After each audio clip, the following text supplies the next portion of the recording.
नमस्कार नमस्कार. घे भरारी मला पंख मिळालेच्या नव्या कोऱ्या भागामध्ये मी श्रेया बुगडे पुन्हा एकदा तुम्हा सगळ्यांचं मनपूर्वक स्वागत करते. महाराष्ट्र राज्य ग्रामीण जीवनोन्नती अभियान आणि SBI फाउंडेशन यांच्या सहकार्याने महाराष्ट्रातील तमाम महिलांना सक्षम बनवण्यासाठी, त्यांना स्वावलंबी बनवण्यासाठी म्हणून हा उपक्रम आपण राबवत आहोत. आणि अर्थातच या उपक्रमामध्ये आपल्याला सगळ्यात मोलाची साथ लाभलेली आहे ती म्हणजे आपल्या मान्यवर ज्युरीशी.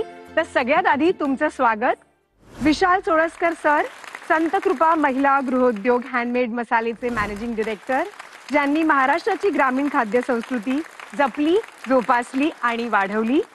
आणि आज आपल्या सोबत आहेत आपल्या विशेष अतिथी Pallavi Jain ma'am, executive director Krishna diagnostic limited. Ma'am तुमचं खूप खूप स्वागत आहे आमच्या कार्यक्रमात.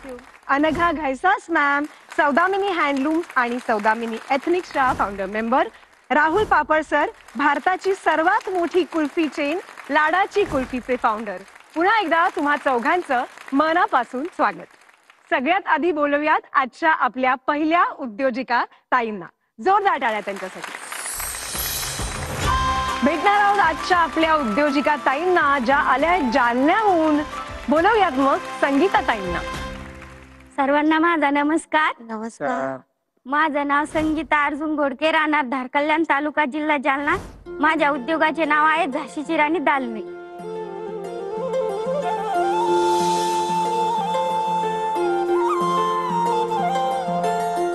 आणि माझ्या उद्योगाचा एक व्हिडिओ बनवला आहे ते तर आपण बघूया. माझं लग्न धारकल्याण येथे अर्जुन रामकिसन घोडके यांच्याशी माझा विवाह झाला. विवाह झाल्याच्या नंतर इकडं 2 ते 3 एकर वावर असल्यामुळे शेती पण करता येईना आणि रोजंदारी पण करता येईना. तर असं वाटू लागलं आपला शिकून काहीच फायदा झाला नाही. एक जीवाची काहीतरी उमेद संपली. पण 2012 मध्ये महाराष्ट्र राज्य ग्रामीण जीवनोन्नती अभियान स्थापन झाले आणि आमच्या गावामध्ये आंध्राच्या दिदी येऊन त्यांनी 5 गटाची स्थापना केली. चाय में पत्ती नहीं है तो पीने में क्या मजा है, जीवन में उमेद नहीं है तर जीने में क्या मजा आहे, असं या म्हणीप्रमाणे खरोखरच या अभियानामुळे उमेद आलेली आहे. आणि त्याबरोबर आमच्या घरच्यांचे पण मला फुल सपोर्ट आहे. कोण्या याला असो प्रदर्शनाला असो ते मला जाण्यासाठी म्हणत नाही की जायचं नाही, कारण त्यांच्या सपोर्टमुळे मी आज मुंबई मधून जाऊन आले. मुंबई नाही तर मी याला पण इंदूरला गेले होते, मुंबईला गेले होते. असे भरपूर प्रदर्शनामध्ये मी जाऊन आलेले आहे. त्यासाठी मी उमेद अभियानाची पण खूप खूप आभारी आहे आणि माझ्या मिस्टरांची पण खूप खूप आभारी आहे. धन्यवाद. माझा उद्योग म्हणजे मॅडम ग्रुपचा आहे. आम्ही 10 महिला मिळून करतो. तर महिला काय म्हणू लागल्या की आपण लोन घेतो, फेडतो, घरात लावतो, तर याच्यावर आपण काहीतरी उद्योग करू, म्हणजे आपले 2 पैसे कमवून आमच्या घरी. तर मी म्हणलं काय करता, तर त्या म्हणे आपण डाळीची पॅकिंग, जसं डाळ विकू म्हणे. आम्ही अगोदर साध्या पॅक मध्ये जसं घरी बनवी जाईल, जात्यावर भरून विकत जाईल, तर आम्हाला चांगला रिस्पॉन्स येऊ लागला. तर मग तेवढ्यात IFCचा प्रोजेक्ट आमच्या अभियानातून आम्हाला माहीत झाला, आला म्हणून आमच्या तालुक्याने आम्हाला सांगितला. तर त्यांना आम्हाला 5 लाखाचं लोन IFC मार्फत दिलं. तर आम्ही त्या 5 मशिनरी घेतल्या. मग 5 लाखात आमच्या फक्त मशिनरी झाल्या. पुढे अडचण आली पैशाची परत. मग काय करायचं. मग आम्ही घरच्या शेतातली डाळ बनवली, साध्या पोज मधून ती बनवली. मग बाजारात विकायचं, स्टॉलला प्रदर्शन असलं तिथं जायचं. मग ते पैसे काही मिळून हे करून आम्ही परत जालना जीविका नावाने ब्रँड बनवून दिला आम्हाला. जालन्याच्या आमचे तालुका व्यवस्थापक म्हणजे आम्हाला उमेद अभियानामुळे आज खरंच लय सक्षम झालेला आहे महिला. मॅडम उमेद अभियानाचे आम्ही म्हणजे इतके उपकार म्हणजे कधीच विसरणार नाही आहे तोपर्यंत. कारण आज आमच्या कुटुंबाला तर काम भेटलंच, तर आज माझ्या 10 महिला चांगलं जीवन जगतात. माझा माल या जालना जीविकामुळे आधी साध्या पन्नीमध्ये होता ना, तर मग कोणी काय म्हणायचं याला लेबल नाही, पॅकिंग नाही. म्हणजे सिटीत आज ब्रँड लागतो. सिटी मध्ये म्हणल्यावर बाजारात जातो ना, बाजारात साधा जातो, पण सिटी मध्ये एकाच म्हणल्यावर ब्रँड लागतो. तर मी आमच्या तालुका व्यवस्थापक सरांना म्हणले, सर आम्ही जर कुठे गेले साधं पोच घेऊन गेले की कोणी हात लावतो आणि खाली ठेवून देतो, तर याच्यावर तुम्ही उपाय सांगा सर. तर आमच्या तालुका व्यवस्थापक म्हणे आपण जालना जीविका नावाने ब्रँड बनवू. तर आम्ही त्या नावाने ब्रँड बनवला आणि आज माझं उमेद मार्ट वर पण इतकी महिन्याला 1.5 क्विंटलची डाळ विकते. परत जालन्याला डीमार्टला पण विकते. वा वा वा. म्हणजे सगळं किती छान. सगळ्यांचं काम केलं. एक आम्हाला ती तूर वाळायची मशीन घ्यायची. माझ्याकडे जसं हे पॅकिंग साठी खर्च आणि तुरी घेण्यासाठी रो मटेरियल साठी. नाही नक्कीच ताई, की तुझा जे काय विजन आहे की बऱ्याच जणांचं ते नसतं हो ब्रँडिंगच्या बाबतीत. कारण मी बऱ्याचशा कंपनीचं ब्रँडिंग करतो, लोगो डिझाईन करतो, पॅकेजिंग केले बऱ्याचशा मोठ्या कंपनीचं. तर मी तुला त्याच्यासाठी मदत करेल. आणि घराबाहेर पडण्याची संधी नव्हती, तू घराबाहेर पडलीस. हो तर सर, अशा त्यांना खूप साऱ्या महिला अशा आहेत की महाराष्ट्रात की त्यांना घराबाहेर पडायची संधी नाही. बरोबर. चूल आणि मूल तू तेवढंच बघ, हो. घराबाहेर काही जाऊ नको. सर सांगायचं म्हणजे जर झालं ना आता तुझ्याकडे पण आमच्या सांगण्यासारखं खूप आहे. आमच्या गावात जर कार्यक्रम असला ना तर आम्हाला खांद्यावर पदर ठेवावा नाही लागत, डोक्यावर घ्यावा लागतो. आता पण आजची परिस्थिती पण आम्ही बाहेर आलो की फ्री राहतो. पण माझ्या मिस्टरांचा पण खूप सपोर्ट आहे. ते म्हणते तुला कर जसं करायचं. म्हणजे आज मी 2 पैसे त्यांना देऊ राहिले ना कमवून. तू होणार मोठी. नाही आणि आम्ही सगळ्यांनी पाहिलंय की मार्केटिंग मध्ये तुम्हाला काही शिकवायची गरज नाहीये. तुमच्यात ती उमेद दिसून येते, तुम्हाला काहीतरी करण्याची जिद्द आहे हे दिसून येतं. आणि सगळ्यात मेन म्हणजे प्रामाणिकपणे तुम्हाला सगळ्यांना घेऊन जायचंय. हो मॅडम. फक्त मी एक छोटासा त्याच्यात तुला करेक्शन करीन. तू म्हणालीस की 5 लाख मिळाले आणि मी 5 लाखाची मशीन घेतली. तर कधीही एखादा तू काम सुरू करतेस ना तेव्हा सगळे पैसे एखाद्याच गोष्टीत असे घालून कधी टाकायचे नाही. कारण असं की मग तुझी एकच गोष्ट होते, बाकीच्या 4 गोष्टी होत नाही. म्हणजे तुझं उत्पादनही झालं पाहिजे, पॅकिंग झालं पाहिजे, त्याच्यानंतर मार्केटिंगही झालं पाहिजे, ग्राहकापर्यंत माल पोचलाही पाहिजे आणि तर तुझ्याकडे पैसे येतील. आता मगाशी बोलता बोलता मी ऐकलं की सुरुवातीला मी जात्यावर डाळी करत होते, बरोबर ना. हो. परत मी घेतली मशीन. ठीक आहे, तुम्ही 2 पार्ट ठेवा. तुम्ही मशीन घेतलेली आहे, मशीनच्या डाळी सुद्धा तुम्ही डीमार्टला किंवा तुमच्या जे आता चालू आहे काम त्यात वाढवा. सरांचं म्हणणं असं आहे की तू काही भाग तुझ्या डाळीचा जात्यावर कर, त्याचा चांगला भरपूर रेट लाव, बरोबर. घ्यायला लोक तयार आहेत, हो. तिथूनही जास्त पैसे मिळव. तर असं दोन्ही पद्धतीने कर, अजून लवकर पुढे जा. आता आम्ही थोडं चर्चा करतो चौघं, आणि तुला काय तुझ्या पंखांना जी काय भरारी द्यायची, उमेद द्यायची, ते आम्ही विचार ठरव. करू. हो.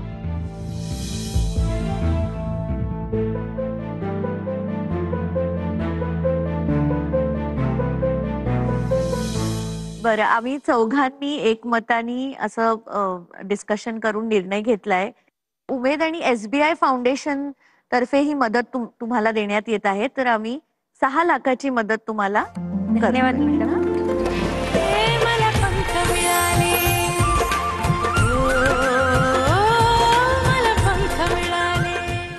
सौदामिनी हँडलूम कडनं तुम्हाला खास साडी भेट. पुण्यातल्या आद्या या ब्रँडची चांदीची नथ आणि कानातले. हँडमेड मसाल्यातर्फे तुम्हाला महाराष्ट्रीयन मसाल्यांची परंपरा भेट. वेळ झालेली आहे आपल्या पुढच्या उद्योजिका ताईंना भेटण्याची. बघूयात मग त्या कुठून आल्या आहेत आणि काय आहे त्यांचा व्यवसाय.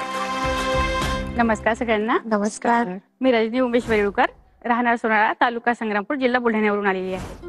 माझं पेटीकोटचं प्रोडक्शन आहे स्वतःचं.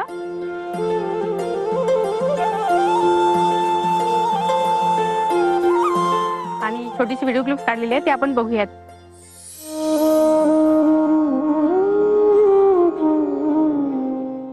जेव्हा मला मुलगा झाला तेव्हा डॉक्टरच्या चुकीमुळे डिलिव्हरीमध्ये एक ब्रेन कट झाली होती माझी. आणि त्यांची काय चुकी झाली त्यांनी ही आम्हाला न सांगितल्यामुळे माझी तब्येत अतिशय जास्त सिरियस झाली होती. 2 पॉइंट ब्लड फक्त बॉडीमध्ये बाकी होतं आणि नो गॅरंटीमध्ये मला डॉक्टरांनी सोडून दिलं होतं. अशा वेळेस माझ्या सासरच्या आणि माहेरच्या दोन्ही कुटुंबाची परिस्थिती अतिशय गंभीर होती. काय करावं कुणाला काहीच सुचत नव्हतं. आणि शहरामध्ये असतानाही एवढे माझे म्हणजे हेळसांड झाली माझ्या जीवाशी, म्हणजे डॉक्टरांनी माझ्या जीवनाशी खेळले असं म्हणायला काही हरकत नाही. आणि अशा वेळी निदान पण लागत नव्हतं आणि काय करावं हे सुचत पण नव्हतं. एवढ्या दुःखद कंडिशन मधून मी खूप सावरले आणि मला परमेश्वरांनी, माझ्या माहेरच्यांनी आणि सासरच्यांनी खरोखर या कंडिशन मधून निघण्यासाठी मला खूप साथ दिली आणि हळूहळू माझी प्रकृती सुधरत गेली. तेव्हाच म्हणजे मला महिला विचारायच्या की तुझी तब्येत एवढी खराब झाली, मग आता तू दुकान बंद करशील का. परंतु मी त्यांना ठाकते की नाही, मला पुनर्जन्म मिळाला. देवानी मला महिलांना काहीतरी करण्यासाठी, महिलांना सक्षम बनवण्यासाठी हा नवीन जन्म दिलेला आहे. त्या अनुषंगाने मी अतिशय जास्त प्रमाणात मेहनत करायला लागली आणि माझं ते स्वप्न मी निश्चितच पूर्ण करणार. सुरुवातीला मॅम 2007 मध्ये भूमिका साडी सेंटर अँड बेंटेक ज्वेलरी नावाचं दुकान सुरू केलं आणि अगदी 10,000 रुपयापासून मी बेंटेक ज्वेलरी आणि साड्या सुरुवात केली होती. मग त्याच्यामध्ये मला जसं जसं स्कोप मिळत गेला तसं तसं मी महिलांचं उपयोगी सगळं सामान ठेवत गेले. आणि ग्रामीण भाग होता, ग्रामीण भागात काहीच मिळत नव्हतं आणि बाजारपेठ दूर होती. मग सुरुवातीला बघितलं की वातावरण तर खूपच नॅरो माइंडेड आहे खेडं असल्यामुळे. आणि सगळ्या महिला शेतात जाणाऱ्या, त्याच्याशिवाय मला तिथं दुसरं काहीच दिसत नव्हतं. परंतु माझ्याजवळ जमा केलेले 10,000 रुपये जे होते, त्या जमा केलेल्या पैशामधून मी माझी ज्वेलरी सुरू केली. आणि नंतर मग हळूहळू महिला माझ्याकडे यायला लागल्या. आणि मग मला समजलं की नाही, इथे जर आपण बाजारपेठ उपलब्ध करून दिली महिलांना तर आपल्याला चांगला रिस्पॉन्स मिळेल. मग मी हळूहळू सगळ्याच वस्तू ठेवायला लागले. महिला यायच्या माझ्याकडे, त्या बार्गेनिंग करायच्या की ताई आम्हाला एवढ्यात द्या तेवढ्यात द्या वस्तू. मी त्यांना सांगायची की ताई ही वस्तू महाग आहे. मग त्या मला म्हणायच्या की ताई महाग आहे हो, पण आमची खूप इच्छा आहे घ्यायची, पण आमच्याकडे तेवढा पैसा नाही आहे. आमच्या घरचे आम्हाला पैसे देत नाहीत, आम्हाला घराच्या बाहेर जायची आम्हाला सुविधा नाही आहे. मग मी असा विचार केला की आपण जर यांना स्वतः जर रोजगार दिला तर खूप चांगलं होईल. आपणही स्वावलंबी होऊ आणि आपल्यापासून जर इतर महिला पण स्वावलंबी झाल्या तर त्याच्यात पण वेगळा आनंद मिळेल. मग मी छोटासा व्यवसाय सुरू केला. पहिले माझ्या शॉपमध्ये तर साड्या आणि ज्वेलरी होतीच, मग त्याच्यासोबत मी मॅचिंग ठेवायला लागले. मग त्याच्यामध्ये रिस्पॉन्स भेटल्यानंतर मी छोटासा तागा आणला पहिले आणि मी तो कापून महिलांना दिला. सुरुवातीला 4-5 महिलांना शिकवलं आणि ते जे पेटीकोट तयार झाले ते माझ्याच दुकानात मी विकायला लागले. मग त्याच्यातून सगळ्या महिला म्हणायच्या की ताई आम्हाला तुमच्या शॉपमध्ये ठेवा ना साड्या दाखवायसाठी. मग मी एक महिला ठेवली. तर आज म्हणजे 15 वर्षापासून ती माझ्या भरोशावर तिचं जीवन जगत आहे. मग मला खूप चांगलं वाटलं. मग अशा अनेक महिला माझ्याकडे येऊ लागल्या की ताई आम्हाला काम द्या, आम्हाला तुमच्या शॉपमध्ये काम द्या. मग मी त्यांना विचारलं की तुम्हाला शिलाई काम जमतं का? तर त्या म्हणाल्या नाही ताई आम्हाला शिलाई काम जमणार नाही. मग ज्यांना जमत नाही त्यांना मी स्वतः घरी बोलवलं आणि त्यांना प्रशिक्षण दिलं. मग त्या खूप छान पेटीकोट तयार करायला लागल्या. आणि मग असं करता करता मी थोडे बाहेर जायला लागले, म्हणजे दुकानदारांपर्यंत. मग त्यांना म्हटलं सर मी स्वतःचं प्रोडक्शन सुरू केलेलं आहे आणि असं असं आहे, आमचा पेटीकोटचा व्यवसाय सुरू झालेला आहे. तर सुरुवातीला सगळ्यांनी मला निग्लेक्ट केलं की नाही ताई तुम्ही 2 दिवस करणार म्हणे आणि बंद पाडणार. हां, कारण तुम्ही महिला आहे म्हणे. परंतु मी हारली नाही. मग दुसऱ्या गावला गेली घेऊन आणि मग 1-2 दुकानदारांची ओळख झाली. त्यांनी फक्त 12-12 पेटीकोट घेतले माझ्याकडनं. तर सुदैवाने असं झालं की मी ज्यांच्याकडे गेली आणि ज्यांना मी सुरुवातीला फक्त 1-1 डझन पेटीकोट दिले, त्यांची नंतर मला 200-200 पेटीकोटची ऑर्डर मिळाली. अरे वा. मग सुरुवातीला 5 महिला होत्या, मग 10 झाल्या. आता माझ्यासोबत 40 महिला जोडलेल्या आहेत. आणि असंच मला घरापर्यंत हा माझा रोजगार पोहोचायचा आहे. त्याच्यासाठी मी दिवस रात्र प्रयत्न करत आहे. तर इतके छान महिला जुळत आहेत, परंतु माझ्याकडे भांडवल कमी असल्यामुळे मी त्यांना कच्चा माल पुरवू शकत नाही आहे. आणि आम्हाला भांडवल आणि जर बाजारपेठ उपलब्ध झाली तर माझ्या तालुक्यातच नाही तर जिल्ह्यापर्यंत मी घराघरापर्यंत हा व्यवसाय पोहोचू शकते. वा, खूप छान, खूप छान. Thank you ma'am. तुझ्या अडचणीतून संकटातून बाहेर पडली आणि व्यवसाय उभा केला. प्रचंड संकटे असताना जे लढले ना तेच टिकले बरं का.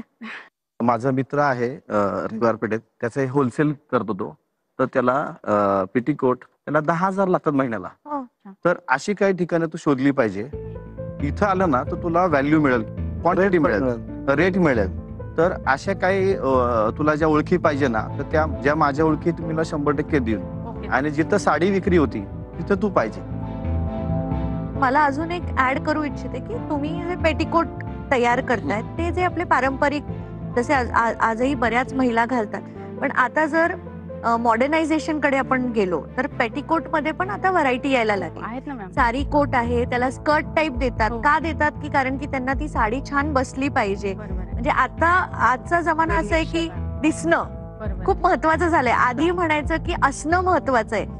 तर त्याच्यातही तुम्ही व्हेरिएशन केले आणि ऑनलाईन प्लॅटफॉर्मवर सुद्धा जर उपलब्ध केले तुमचे प्रोडक्ट्स तर हा जो आहे डायरेक्टली तुमचा B2C चालू होईल. आणि चांगली एजन्सी जी तुम्हाला ट्रान्सपोर्टची एजन्सी तुम्ही तिथे टायअप करू शकता. म्हणजे तुमच्या घरापासून माझ्या घरापर्यंत ऑनलाईन मी ऑर्डर करू शकते.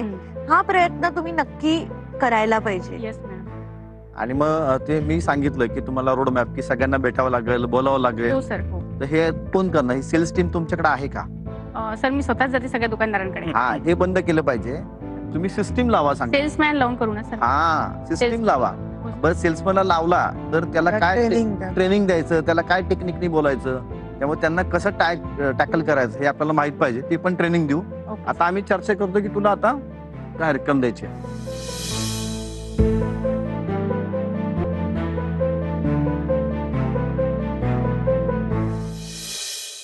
ताई, एक तर तुला जी रक्कम द्यायची SBI फाउंडेशन आणि उमेद तर्फे ती ठरवताना आम्ही 2-3 गोष्टीवरती तुला ही रक्कम ठरवतोय. एक तर सगळ्यात पहिली की तुझं विजन क्लिअर आहे की मला 40-50 तालुक्यातल्या सगळ्या महिलांना काम द्यायचंय. Yes sir. एक तर सगळ्यात महत्वाचं. आणि तुझा जो प्रामाणिकपणा आहे, ज्या संकटातून तू बाहेर येऊन उभी राहिली, हे सगळा विचार करून आम्ही तुला ज्या तुझ्या पंखांना जे बळ द्यायचे आहे, ते बळाची रक्कम आहे 9 लाख रुपये. Thank you sir. मला पंख मिळाले. 14 महिनी हँडलूम कडनं तुम्हाला खास साडी भेट. पुण्यातल्या आद्या या ब्रँडचे चांदीची नथ आणि कानातले. हँडमेड मसाल्यातर्फे तुम्हाला महाराष्ट्रीयन मसाल्यांची परंपरा भेट. आणि आता भेटणार आहोत कातूबाईंना, ज्या आल्या आहेत नंदुरबारहून. बघूयात मग काय आहे त्यांचा व्यवसाय आणि त्यांची अनोखी गोष्ट. नमस्कार, नमस्कार. माझं नाव कातूबाई भीमा गावित. मी नंदुरबार वरून आलेले आहे आणि माझे शेतीबद्दल जे प्रोडक्ट आहे ते याच ठिकाणी ठेवलं आहे. मधाचा व्यवसाय आहे. मध आम्ही व्यवस्थित गोळा करतो आणि प्रोडक्ट पॅकिंग करतो आणि आम्ही विकायला सुरुवात केलेली आहे आणि त्याच्याबद्दल व्हिडिओ आहे ते आपण बघूया. मी लहान असताना शिकायचा प्रयत्न करत होते, पण कळत नव्हतं तेवढं. कमी वयात लग्न झालं. 16व्याच वर्षी माझं लग्न झालं, इकडं आणलं आणि त्याच्यामुळे मग काय करायचं, जे माझं पूर्ण शिक्षण करायचं होतं ते पण झालं नाही माझ्याकडून. माझे वडील आता सध्या नाही आहे. 2012ला ते लाईट करंट लागून ऍक्सिडेंट मृत्यू झालेला आहे माझ्या वडिलांचं. आणि विशेष करून माझ्या आईने सगळ्यांनी आमच्यासाठी खूप कष्ट केला, परंतु पूर्ण आमचं गाव जंगलाच्या एरियात बसलेलं आहे. म्हणून त्याच्यामध्ये मधाचे पोळे वगैरे आग्या मधमाशी सांगतात मराठीमध्ये, आणि ते आग्या मधमाशी जास्त मध आणि दुसरे लोक घेऊन जात होते. म्हणून आम्ही अभ्यास केला की ह्याच्यासाठी काहीतरी करायला पाहिजे. आमच्या 10 महिलांमधून 3 महिला विधवा आहेत आणि बाकीचे आमचे मिस्टर आहे ते पण सगळ्या कामामध्ये मदत करतात आम्हाला. वडिलांचं थोडंफार कर्ज होतं तो पण आम्ही फेड केला. इकडे सासरच्या नावावरचं कर्ज होतं ते पण आम्ही फेड केला आणि आता व्यवस्थित सुरळीत चालू आहे.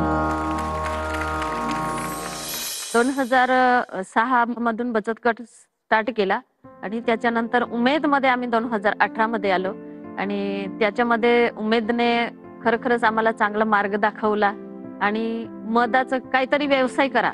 मग आमच्या जंगलात ते पूर्ण मधमाशी बसत होते. आम्ही डोळ्याने पाहत होतो. आम्ही शेतामध्ये काम करत होतो. आता हे दुसरे लोक ते मध घेऊन चालले होते आणि मध माश्या पण मारत होते. मग ते माशांचं पण नुकसान नाही व्हायला पाहिजे. मध पण आपण स्वच्छ काढायला पाहिजे आणि ह्याला कुठेतरी चांगलं मार्केट आपल्याला भेटू शकतं. मग आमच्या जे शेतकरी मंडळ आहे त्यांना पुरुषांना विचारलं आणि त्यांच्यामध्ये खादी ग्राम उद्योग आहे त्यांच्याकडून आम्ही प्रस्ताव केला, तो मंजूर झाला. जेंट्स लोक आहे त्यांना ट्रेनिंग दिलं आणि ट्रेनिंग कसं आणि पूर्ण साहित्य दिलं त्यांनी आणि त्या प्रकारचं ते मधमाशी कशी वाचवायला पाहिजे याच्याबद्दल मेन म्हणजे त्यांनी ट्रेनिंग दिलं आणि मधाचं काढायचं आणि ते 15 दिवसात परत भरतं. त्या जागेवर परत भरतं. आपण काढून घेतल्यानंतर परत आपल्याला ते मध भेटतं. जवळजवळ एका पोळ्यातून जवळजवळ 7-8 लिटर मध आम्हाला भेटतं. उमेदने आम्हाला मार्गदर्शन केलं आणि त्यांच्याकडून जेंट्स लोकांकडून आम्ही घेतलं ते मध विकत घेतलं आणि ते प्रोसेस करून मग आम्ही बाहेर पॅकिंग करून आम्ही विकतोय. मधाचं जर प्रोसेस करायला म्हटलं तर आम्ही मध त्यांच्याकडून घेतो जसंच तसं घेतो. मेन आहे थोडस कचरा वगैरे पडलेला असेल तर मग एक गॅस शेगडी ठेवतो, त्याच्यावर एक मोठं पातेलं ठेवतो आणि त्या पातेल्यामध्ये पाणी ठेवतो आणि मधाचं जर भांड असेल ना ते भांड त्या पाण्यामध्ये ठेवतो आणि ते थोडस गरम झाल्यावर एक मध पातळ होते. पातळ झाल्यावर मग स्वच्छ कापडाने आम्ही गाळून घेतो. आपण ह्या पेट्या लावतोय की नॅचरल सोर्सेस करतोय? नॅचरल झाडावरचं मध काढून आणतो. पेट्या वगैरे आम्ही नाही ठेवत. झाडावर पण पेटे ठेवत नाही? नाही, झाडावर पण पेट्या ठेवत नाही. बर, त्याला मध मिळेल का? हो सर, टेस्ट करून. त्याचं लॅब टेस्टिंग केलंय का? हो, लॅब टेस्टिंग केलेलं आहे.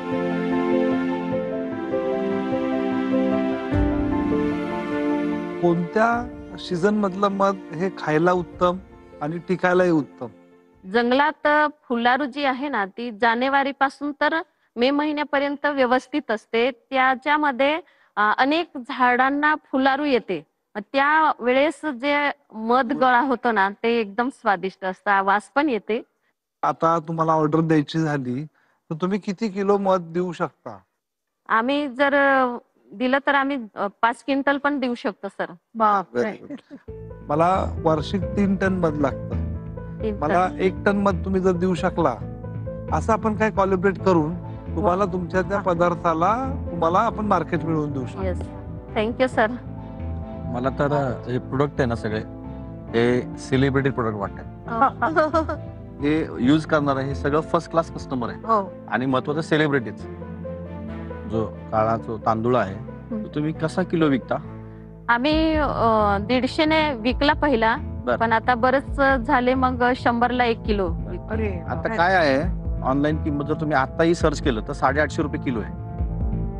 तर मला तुमच्या प्रोडक्ट मध्ये खूप ताकद दिसते आणि सेलिब्रिटी प्रोडक्ट दिसतोय हा. हो. तर याला माझ्याकडून मी तुम्हाला पूर्णपणे लोगो, त्याचं ब्रँडिंग, त्याला कसं पोहोचवायला पाहिजे, हो. सेलिब्रिटी पर्यंत कसं पोहोचलं पाहिजे, इथले स्मार्ट सिटीतले जे काही डायटिशियन आहेत हो, त्यांचा तुमचा कसा कनेक्ट करता येईल बरोबर. त्याचं माझं काम राहील. तुम्हाला सर्वसाधारणतः डाळीसाठी काही मशिनरी छोट्या मोठ्या लागतील हो, किंवा आता तुम्हाला हे मध हे तुम्हाला जानेवारी टू जून हो, या पिरियड मधला जो मेन गाभा आहे हा तुम्हाला स्टोअर करायचा आहे. हो. सो आम्ही आता चर्चा करतो काय मदत तुम्हाला करता येईल मॅक्झिमम ते आम्ही डिस्कशन करून तुम्हाला कळवतो लगेच. चालेल.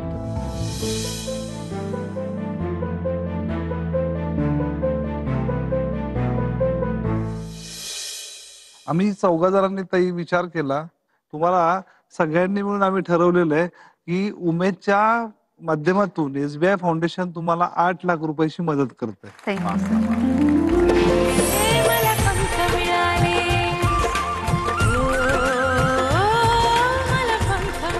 सौदामिनी हँडलूम कडनं तुम्हाला खास साडी भेट. पुण्यातल्या आद्या या ब्रँडची चांदीची नथ आणि कानातली. हँडमेड मसाल्यातर्फे तुम्हाला महाराष्ट्रीयन मसाल्यांची परंपरा भेट. या ताई, खूप खूप अभिनंदन तुमचं. मॅडम, कसं वाटतंय आधी ते सांगा. खूप छान वाटलं. खरं तर तुमचं कौतुक करावं तेवढं थोडं आहे, कारण का तुमच्यामुळे इतक्या सगळ्या लोकांना रोजगार सुद्धा मिळतोय. मला असं वाटतं फक्त स्त्रियांनाच नाही तर पुरुषांना सुद्धा तुम्ही रोजगार देताय, ही किती मोठी गोष्ट आहे. तर असाच तुमचा प्रवास उत्तर वाढत राहू दे. कातूबाई, आमच्याकडनं तुम्हाला खूप साऱ्या शुभेच्छा. Thank you madam. Thank you so much. धन्यवाद.